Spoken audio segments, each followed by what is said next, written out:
Tá bom. Saúdo a todos na paz do Senhor Jesus.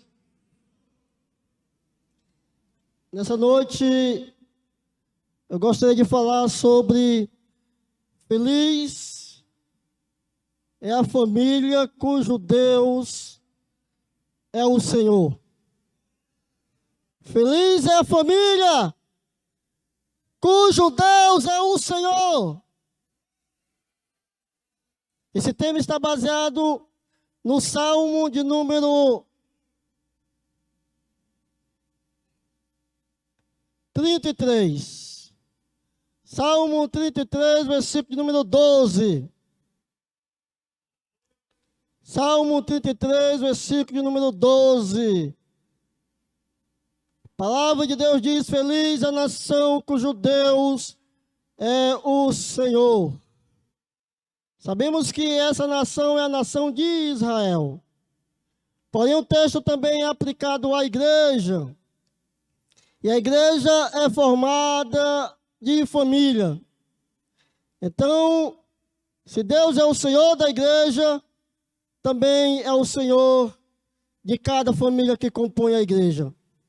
Então, podemos dizer, baseado nesse texto, que também a família é feliz porque tem Deus como o seu Senhor. E o Salmo de número 144, a partir do versículo 12 até o versículo 15, vai descrever o que Deus faz com a família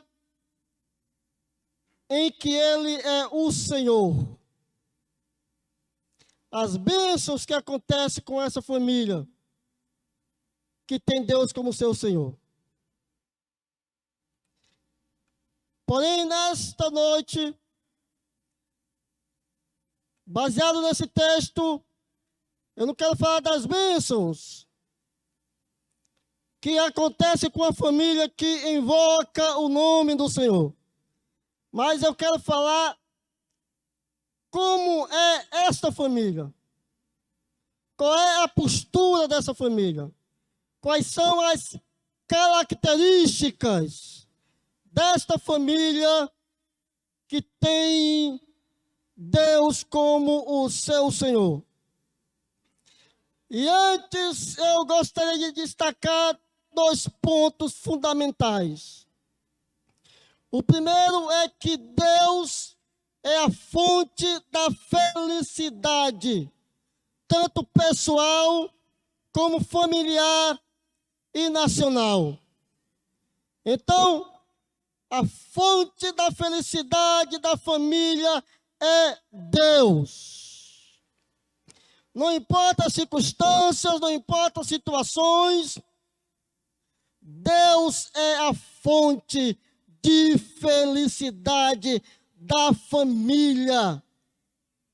É em Deus que a família encontra a satisfação e a alegria plena.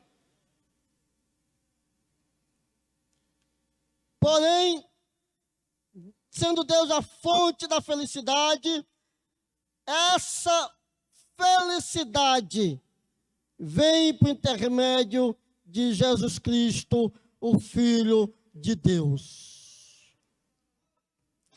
Porque Deus, Ele constituiu Jesus Cristo como o Senhor. O apóstolo Pedro, em seu sermão no dia de Pentecostes, ele disse: saiba toda a casa de Israel que Deus constituiu Jesus como o Senhor e o Cristo. E Paulo também diz que Deus exaltou a Cristo e lhe deu um nome que está acima de todo nome, para que o nome de Jesus todo joelho se dobre e toda língua confesse que Jesus Cristo é o Senhor, para a glória de Deus Pai. O apóstolo Paulo também diz que para nós há um só Deus, que é a fonte de todas as coisas, e um só Senhor, Jesus Cristo, por intermédio de quem vem todas as coisas. Então Deus é a fonte da felicidade, mas essa felicidade vem por intermédio de Jesus Cristo, nosso Senhor. Então isso significa que a família tem que estabelecer Cristo como o Senhor da sua casa, como o Senhor da sua família, para que seja feliz, para que possa encontrar a plenitude da felicidade em Deus. Amém? Então, tendo estabelecido este ponto fundamental da felicidade familiar, eu agora gostaria de discorrer com vocês nesta noite, nas Escrituras, e descobrir como é a família que tem Deus como a fonte da felicidade e Jesus Cristo, seu orientador. Qual é a postura desta família? Quais são as suas características? E dado o nosso tempo, eu gostaria de destacar apenas duas posturas. Primeiro,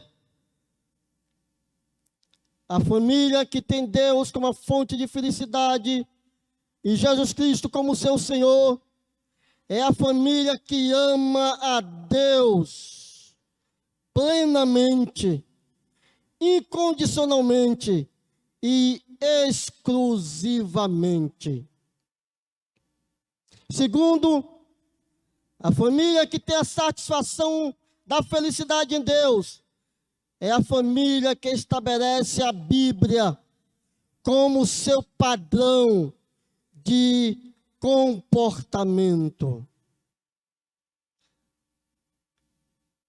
A família que ama a Deus plenamente, incondicionalmente e exclusivamente. O amor pleno a Deus. Jesus, nos seus ensinamentos, disse: tens que amar ao Senhor teu Deus de toda a tua vontade, de todo o teu sentimento e de todo o teu pensamento.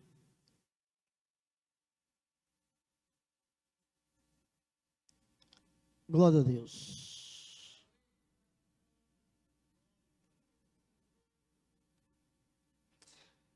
E esse amor pleno é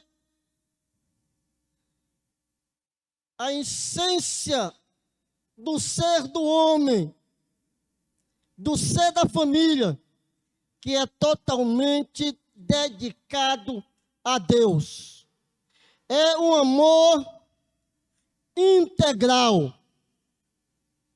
total, para que eu encontre a satisfação em Deus. Então esse é o amor pleno. O amor incondicional a Deus é um amor que não estabelece condições para amar a Deus. A família ama a Deus de uma maneira incondicional. Isso significa que a família cristã ama a Deus acima da própria família. Veja que a família é o nosso maior amor neste mundo. Nós somos capazes de fazer tudo pela família, por nossas esposas, por nossos filhos. Mas o amor a Deus tem que ser maior do que este amor que a gente devota à nossa família. Por exemplo, em Mateus capítulo 10, versículo de número 37, Jesus disse: quem ama o pai ou a mãe mais do que a mim não é digno de mim. E quem ama o filho ou a filha mais do que a mim não é digno de mim. Então, o amor da família dedicada a Deus é maior do que o amor da família, a própria família. E este amor tem que ser tão incondicional que se a família tornasse um obstáculo entre a família e Deus, o membro da família é capaz de radicalizar o seu amor a Deus de uma maneira plena que chega ao rompimento. Por exemplo, Jesus, ele disse, se alguém vier a mim e não aborrecer o seu pai, a sua mãe, a sua mulher, filhos, irmãos, irmãs, e ainda também a própria vida, não pode ser meu discípulo. Então, essa situação acontece quando algum membro da família sente-se ameaçado pelos próprios membros da família de servir a Deus. Quando há um impedimento, então aqueles que estão dispostos a amar a Deus incondicionalmente estão também dispostos a romper com a sua própria família. Porém, é preciso dizer que nós não podemos confundir Deus com a religião, Deus com a instituição religiosa. O amor incondicional é a Deus, e não a instituição e não a igreja. Porque Deus está em primeiro lugar, mas em segundo lugar está a família e não a igreja. Então, Cristo não está dizendo que nós temos que abandonar a família em detrimento dos serviços da igreja. Negligenciar a família por causa da igreja, não. A igreja está acima, ou a família está acima da igreja. Mas em relação a Deus, a família devota um amor incondicional.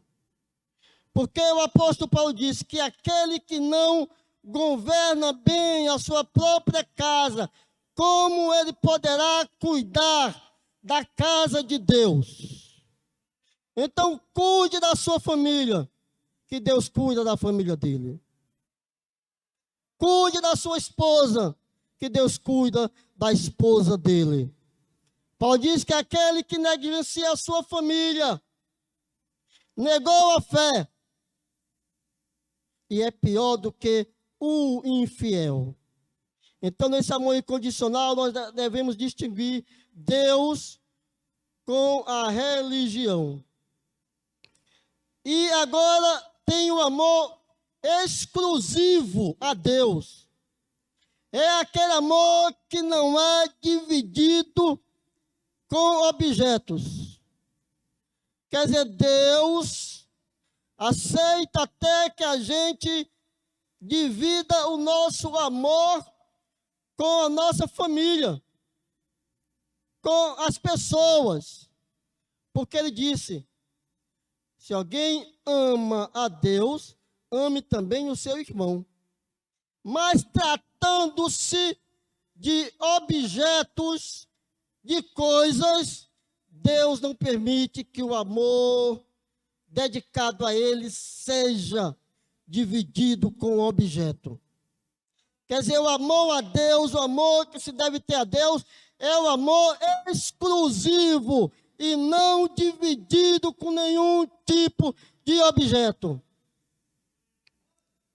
E existem duas coisas que concorrem com o nosso amor a Deus.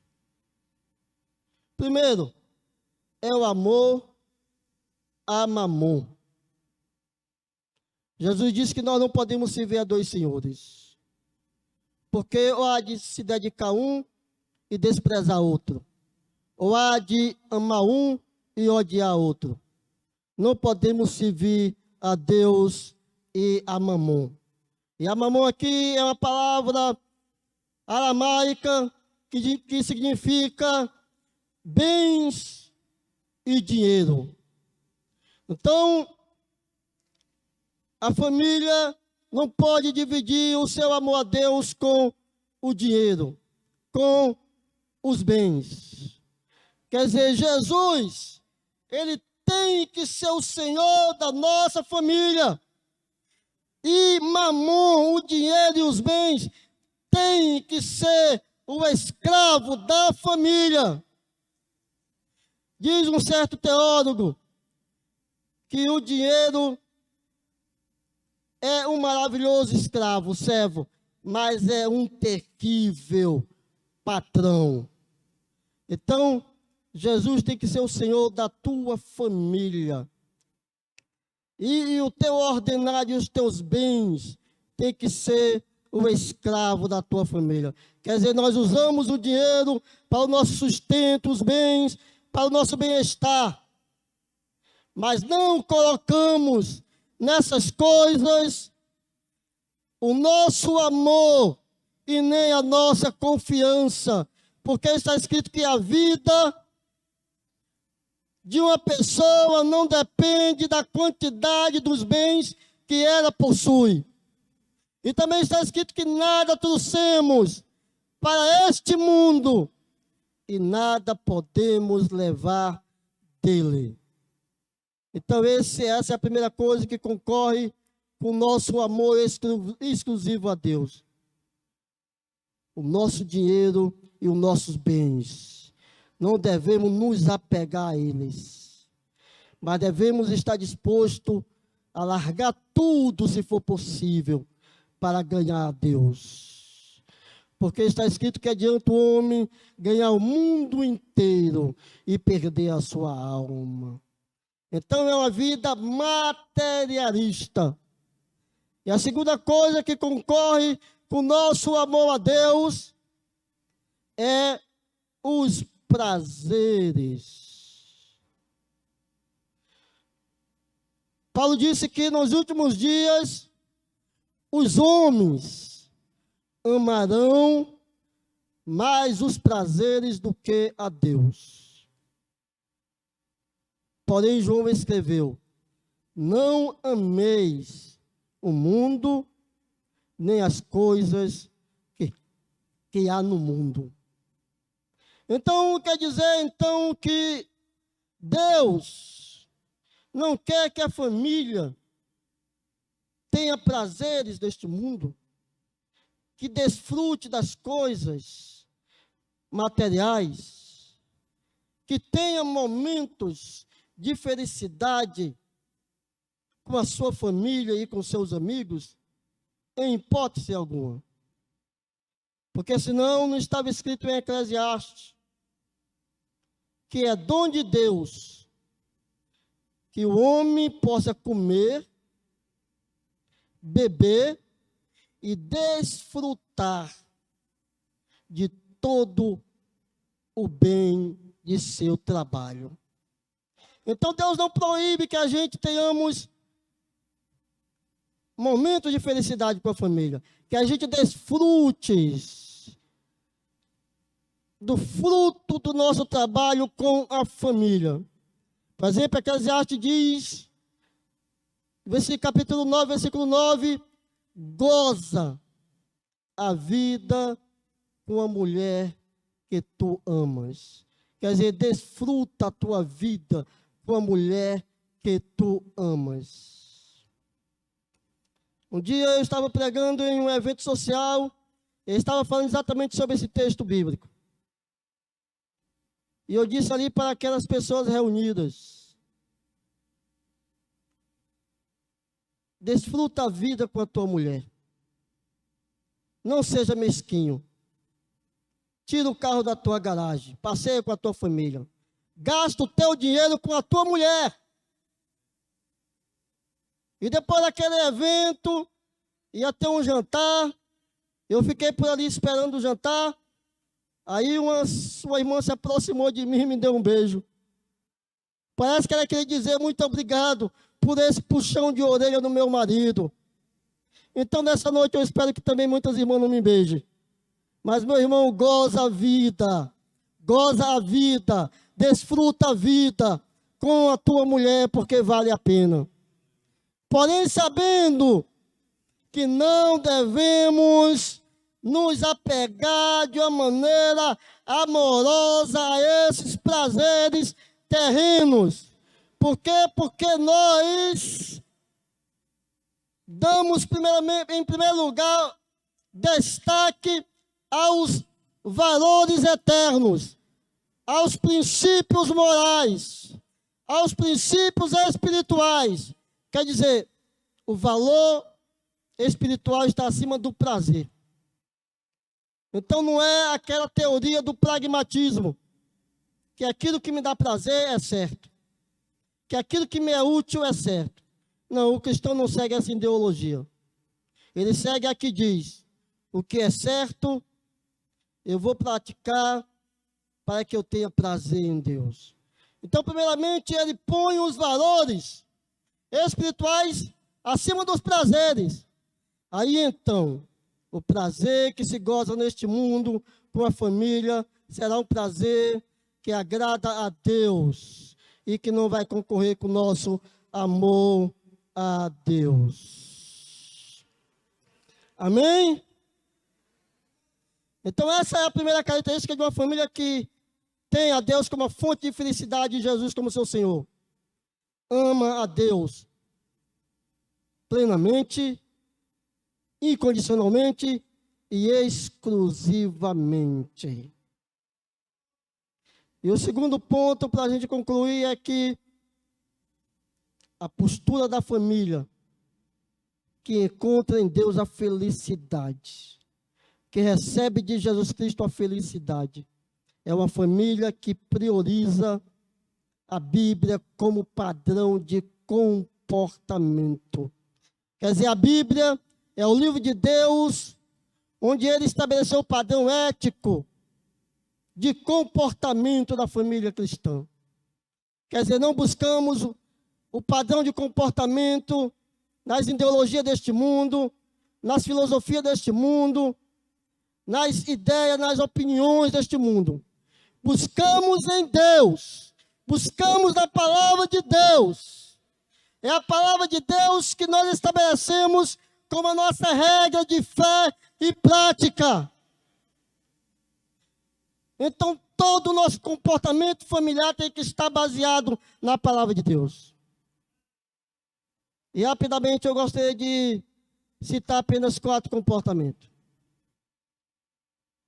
O comportamento devocional da família, o comportamento conjugal, o comportamento sexual e o comportamento social. É a Bíblia que estabelece como deve ser a nossa postura, o nosso comportamento diante dessas 4 posições. Êxodo capítulo 34, versículo 14 diz: não te inclinarás diante de outro Deus, pois o nome do Senhor é zeloso, e o teu Deus é um Deus zeloso. A nação de Israel era seduzida pelas nações, das nações pagãs. Tiago, aplicando esse texto à igreja, ele diz a Escritura: o Espírito que em nós habita tem ciúmes. Quer dizer, o Espírito do Senhor que habita na tua casa tem ciúme de ti. Tem ciúme da tua família. Tem zelo. Se importa do modo como você dedica o seu coração. Pratica a sua devoção. E hoje, as nações pagãs não nos seduz mais. Ninguém aqui sente-se tentado para adorar ídolos como Zeus, Apolo, Osíris. Isso não nos atrai. Nem mesmo os santos da Igreja Católica, isso não nos atrai. Não sentimos nenhuma tentação por esses deuses.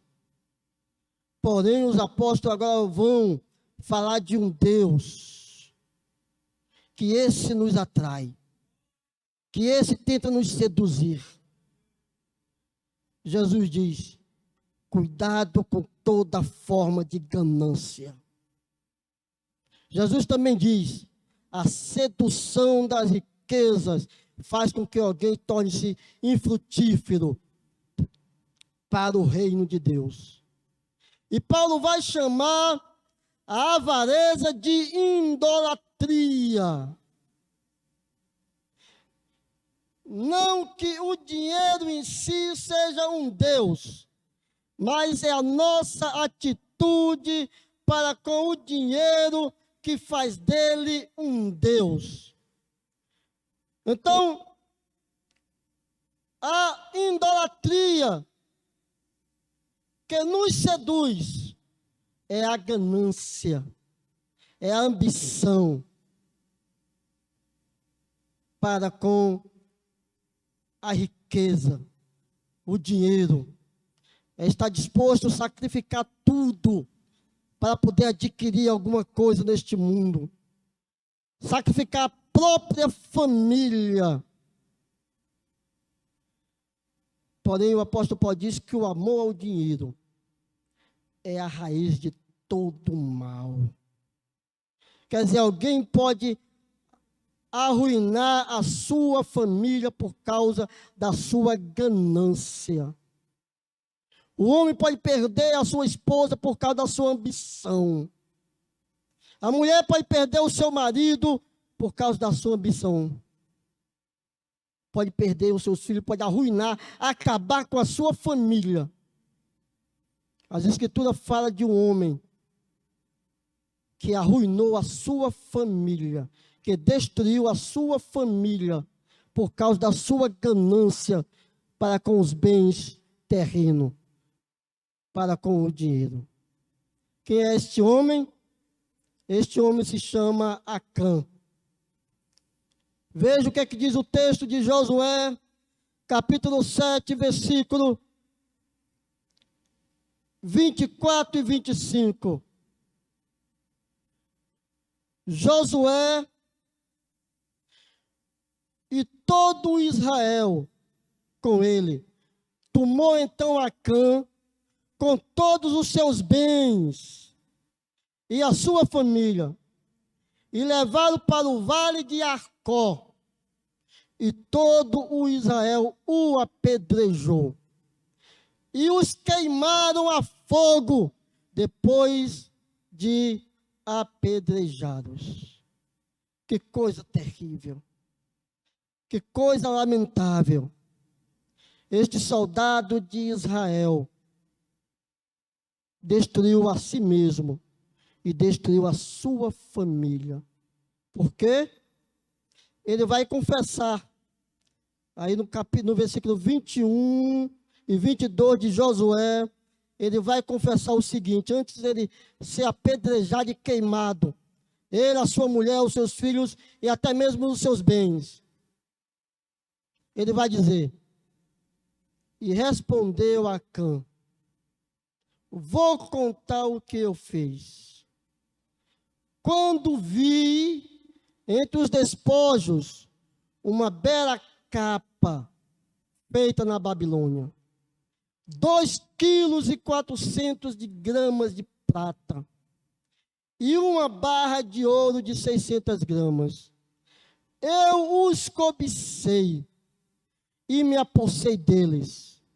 Estão escondidos no chão da minha casa, com a prata por baixo.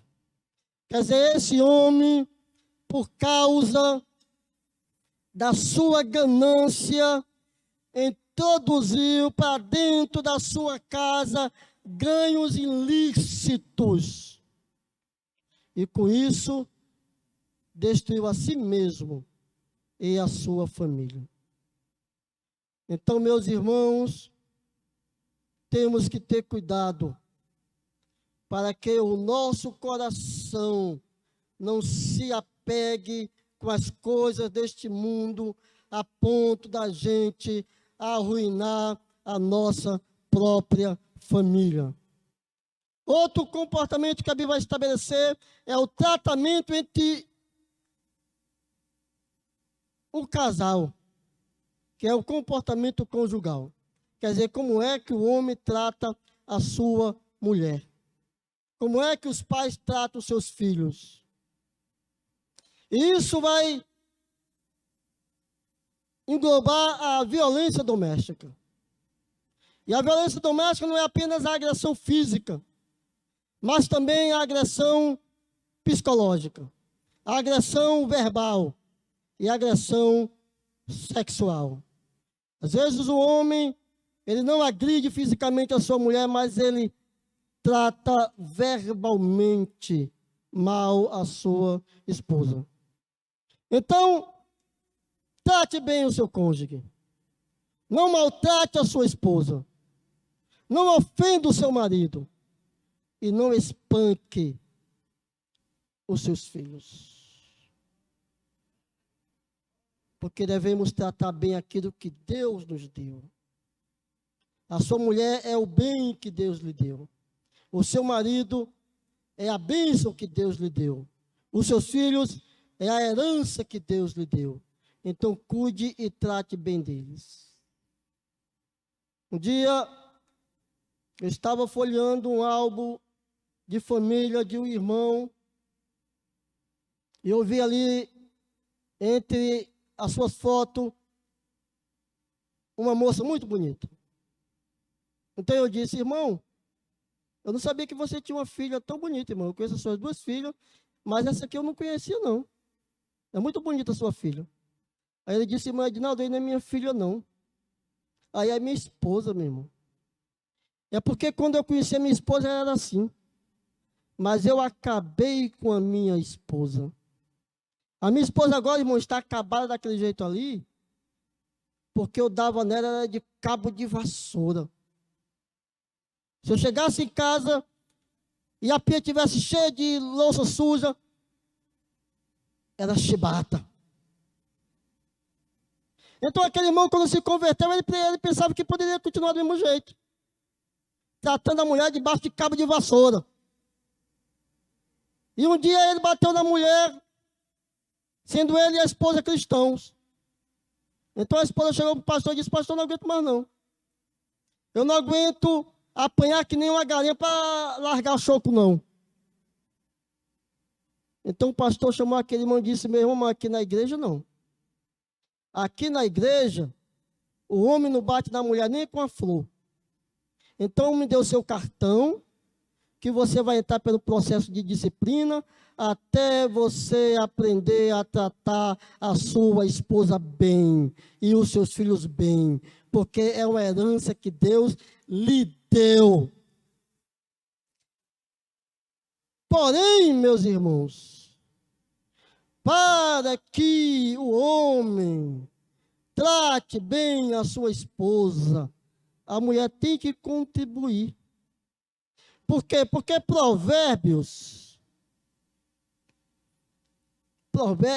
capítulo 12, vai dizer, 12 e versículo 4. Uma esposa fiel e dedicada é uma honra para qualquer marido, mas uma esposa leviana. O que é uma esposa leviana? Uma esposa insensata, uma esposa imprudente, uma esposa precipitada. Então, uma esposa leviana é como uma doença nos ossos. Oh, meus irmãos, como é terrível doença nos ossos. É como uma doença nos seus ossos, que tira o prazer da vida do marido. Quer dizer, quais são as características de uma mulher leviana? Uma mulher faladeira, uma mulher fofoqueira, uma mulher afobada, uma mulher estressada, uma mulher agoniada, uma mulher alvoroçada, uma mulher briguenta, uma mulher reclamona. Provérbios 19:13 diz: uma esposa que vive esmugando é como uma torneira que pinga sem parar. Oh, como é horrível uma torneira que pinga dia e noite. Não lhe dá sossego. Você não tem paz. Provérbio 21:9. É melhor morar sozinho num barraco do que com uma mulher briguenta, implicante numa bela casa. Outro texto diz: é melhor morar no puxadinho, no quintal, do que dentro da casa com uma mulher briguenta. Quer dizer, para o homem encontrar sossego, é melhor ele fazer um quartinho lá no fundo do quintal, do que ele passar o dia todo ouvindo aquele lenga-lenga. Provérbio 21:9. Melhor viver no deserto do que com a mulher briguenta e amargurada. Meus irmãos, não tem nada no deserto. Você não vê pássaros, você não vê árvores, você não encontra água, só aquela tempestade de areia e aquele sol quente torrando o seu miolo, queimando o seu cérebro. Mas é melhor você morar num deserto com um miolo todo derretido do que você conviver com uma mulher que fala sem parar. O homem acorda às 6 horas da manhã para ir para o trabalho, a mulher está lá reclamando. Ele volta meio-dia para almoçar, a mulher está lá reclamando, falando, esmugando. Ele leva a mulher para a igreja, a mulher vai para a igreja reclamando da vida. Ele volta da igreja, a mulher volta esmugando. Minha filha, não existe santo que aguente esse tipo de comportamento. Então, se você quer que o seu esposo lhe trate bem, que ele seja um homem feliz da vida, não seja uma mulher imprudente. Não seja uma mulher imprudente. Glória a Deus. E eu estou terminando. Porém, quero falar de mais um comportamento. O comportamento sexual. A Bíblia, aconselhando o casal, diz: honrado entre todos seja o matrimônio.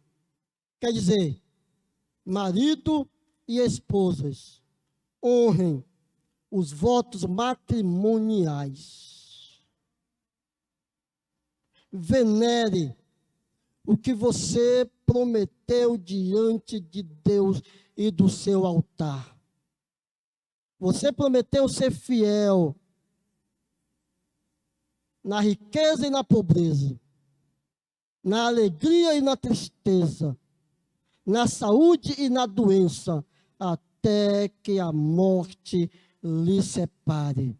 Então, honre esses votos matrimoniais, porque o profeta Malaquias disse: Deus é a testemunha entre ti e a mulher da tua mocidade. E para os jovens, está escrito: fugir da imoralidade sexual.